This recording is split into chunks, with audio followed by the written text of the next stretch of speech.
আরে আরে ভাই কি করতেছেন? ভাই আমার হাত ছাড়েন ভাই, এই বিষ খেয়ে আমার মরতে দেন। আজীবন জুয়া খেললে এই জীবন নষ্ট করছি, এখন সামনে বোনের বিয়া, কিন্তু একটা টাকাও হাতে নাই ভাই। আল্লাহর উপর ভরসা রাখো ভাই।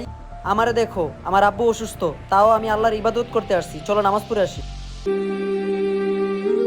ভাই নামাজ পড়লে কত শান্তি লাগে, তাই না? জি ভাই। হ্যালো আপনার আব্বুর অবস্থা বেশি ভালো না, ইমার্জেন্সি ও নেগেটিভ রক্ত লাগবে। ভাই কি হলো ভাই, এত হাসি খুশি মানুষটা হঠাৎ করে চুপ হয়ে গেল? ভাই বলছিলাম তো আমার বাবা হসপিটালে ভর্তি, এখন নাকি ও নেগেটিভ ইমার্জেন্সি রক্ত লাগবে। কি করব কিছু বুঝতাছি না। ভাই আমার রক্তও নেগেটিভ, আপনি এত টেনশন করতেছেন কেন? আপনার বাবাকে আমি রক্ত দেব। ভাই বলছিলাম না আমাদের আল্লাহর উপর ভরসা রাখা দরকার। আল্লাহ তাআলা তোমাকে দিয়ে আমাকে উপকার করে দিছে। আর হ্যাঁ, এখন থেকে আপনার বোনের বিয়ার দায়িত্ব আমার, আপনি কোনো চিন্তা করবেন না।